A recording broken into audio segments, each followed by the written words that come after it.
2 बार के प्रधानमंत्री एक ऐसे राजनेता का किस्सा जिसकी राजनीतिक जिंदगी में सुचिता का रहा हिस्सा। वो पद्म विभूषण से सम्मानित हैं, उन्हें भारत रत्न मिला, लेकिन ताउम्र किराए के मकान में रहते रहे। किराया बाकी रह गया तो मकान मालिक ने निकाल दिया। भारत के उस प्रधानमंत्री की कहानी पर नहीं होगा यकीन, लेकिन ये हकीकत है। आज के दौर में क्या कोई सोच सकता है कोई नेता जो देश के 2 बार प्रधानमंत्री रहे, उनके पास किराए की रकम ना हो। किराए की रकम नहीं होने की वजह से उन्हें मकान से निकाल भी दिया गया। बावजूद इसके उन्होंने यह बताने की जहमत नहीं उठाई कि वो प्रधानमंत्री रह चुके हैं। क्या नेता अगर सांसद, विधायक, मंत्री या फिर प्रधानमंत्री रहा हो, उसने पेंशन लेने से इनकार कर दिया हो? कोई नेता अगर सांसद, विधायक, मंत्री या फिर प्रधानमंत्री रहा हो और उसने पेंशन लेने से इनकार कर दिया हो। एक नेता ऐसे ही थे जिन्हें पेंशन लेने के लिए, मनाने के लिए शुभ चिंतकों ने खूब पसीना बहाया। अब के राजनेताओं की ईमानदारी को लेकर सवाल भले खड़े हो रहे हों, लेकिन पहले के लोगों के साथ ऐसी बात नहीं थी। आज भले ही एमएलए, एमपी से लेकर पंचायतों के प्रधान तक कई ऐसे मिल जाएंगे जिनकी संपत्ति साल दर साल रॉकेट की गति से आसमान छूती रहेगी। उनकी पहले और उसके बाद की घोषित आय में आसमानी इजाफा भी किसी से नहीं छिपा। लेकिन देश ने राजनीति का एक ऐसा दौर भी देखा कि कई लोग पीएम, सीएम रहे, लेकिन अपने लिए एक अदद घर नहीं बनवा सके। परिवार के किसी व्यक्ति को अपने रसूख का लाभ नहीं लेने दिया। परिजनों के लिए राजनीति में ऊपर उठने की सीढ़ी नहीं बने। ऐसे ही एक नेता हुआ करते थे जो अब इस दुनिया में नहीं है, लेकिन ईमानदारी का एक किस्सा लाजवाब है। राजनीति के रत्नों में से गुलजारी लाल नंदा की जिंदगी का किस्सा जानिए।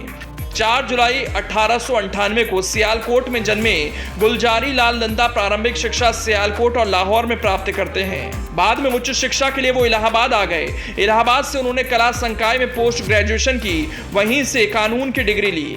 राजनीति में भले ही आज वंशवाद का बोलबाला है, लेकिन नंदा ने अपने दोनों बेटों को राजनीति में नहीं आने दिया। 1932 में महात्मा गांधी के सत्याग्रह आंदोलन के दौरान और 1942 से 1944 में भारत छोड़ो आंदोलन के समय उन्हें जेल भी जाना पड़ा। गुलजारी लाल नंदा मुंबई विधानसभा के 2 बार सदस्य रहे थे। 1947 में नंदा की देखरेख में ही Indian National Trade Union Congress की स्थापना हुई। नंदा 1950 से 1951, 1952 से 1953 और 1960 से 1963 में भारत के योजना आयोग के उपाध्यक्ष रहे। वो 1964 तक केंद्रीय मंत्री बने रहे। खांटी गांधीवादी गुलजारी लाल नंदा 3 बार भारत के कार्यवाहक अंतरिम प्रधानमंत्री रहे। दोनों ही मौके दुखद परिस्थितियों के कारण आए। पहली बार जवाहरलाल नेहरू के निधन पर और दूसरी बार लाल बहादुर शास्त्री के निधन पर उन्हें कार्यवाहक प्रधानमंत्री का दायित्व सीनियर कैबिनेट मंत्री होने के कारण सौंपा गया था। आजादी की लड़ाई में गांधी के समर्थकों में शुमार नंदा को अपना अंतिम जीवन किराए के मकान में गुजारना पड़ा। उन्हें स्वतंत्रता सेनानी के रूप में 500 रुपए की पेंशन स्वीकृत हुई थी। उन्होंने इसे लेने से ये कहते हुए इनकार कर दिया कि पेंशन के लिए उन्होंने लड़ाई नहीं लड़ी थी। बाद में मित्रों के समझाने पर कि किराए के मकान में रहते हैं तो किराया कहां से देंगे, उन्होंने पेंशन कबूल की थी। किराया बाकी रहने के कारण एक बार तो मकान मालिक ने गुलजारी लाल नंदा को घर से निकाल दिया था। बाद में इसकी खबर अखबारों में छपी तो सरकारी अमला पहुंचा और मकान मालिक को पता चला कि उसने कितनी बड़ी भूल कर दी।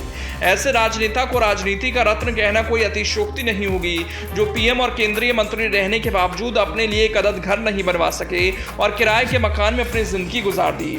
उम्र के आखिरी पड़ाव पर पहुंचने के बाद गुलजारी लाल नंदा को एहसास हुआ कि राजनीति अब पहले जैसी नहीं रही, ये बदल गई है। उन्होंने इसे देश के लिए घातक बताया था। राजनीति में अपराधी तत्वों के बढ़ते वर्चस्व से वो चिंतित थे। नंदा एक अच्छे राजनीतिज्ञ तो थे ही, एक अच्छे लेखक भी रहे। उन्हें कई तरह के पुरस्कार भी मिले। देश के सर्वोच्च सम्मान भारत रत्न उन्हें 1997 में और दूसरा सर्वश्रेष्ठ नागरिक सम्मान पद्म विभूषण से उन्हें विभूषित किया गया। उनका निधन 100 साल की उम्र में 15 जनवरी 1998 को हुआ। इन्हें एक स्वच्छ छवि वाले गांधीवादी राजनेता के रूप में याद रखा जाएगा।